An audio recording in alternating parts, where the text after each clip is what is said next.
Hey everybody, it is Ruben Lowen here in Cypress, Texas. Yeah, I ran a little later today. It's not too bad. We've got overcast. Wasn't too much. And one way they expel fat is through your sweat and urine. Of course, you're breathing. So when you're breathing hard enough to, like you hear me breathing, you're expelling fat. So, yesterday, I was listening to Myron Golden, and I like listening to him. He ties business and faith teaching together like nobody I've ever heard of before. All right, and but he said something yesterday. So he was talking about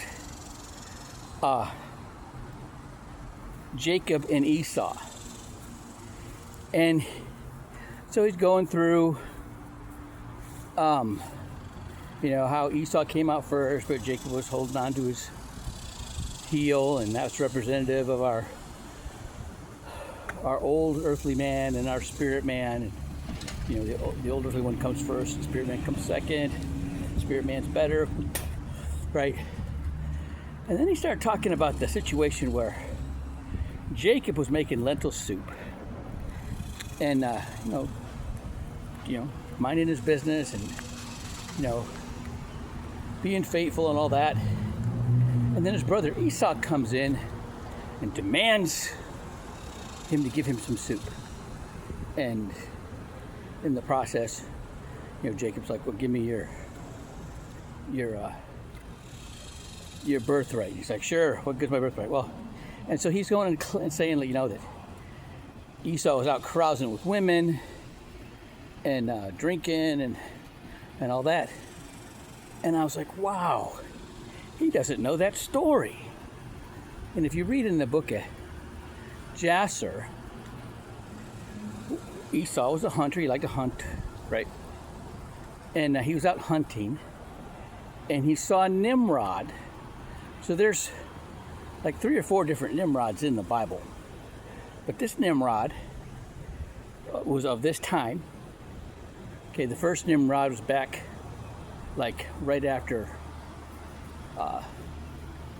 the flood, and he built the Tower of Babel, right? But there had been another one who died, and his wife claimed that his spirit came back and slept with her and got her pregnant, and she gave birth to Nimrod that was reincarnated. Well, this Nimrod was out away from his bodyguards, and Esau saw him out in the woods when he was hunting.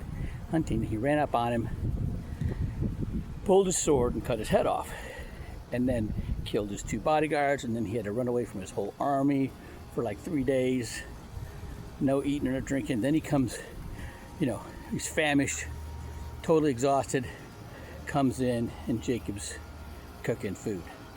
Okay, now does that make him any more righteous or better than the Esau that is described by Myron Golden, or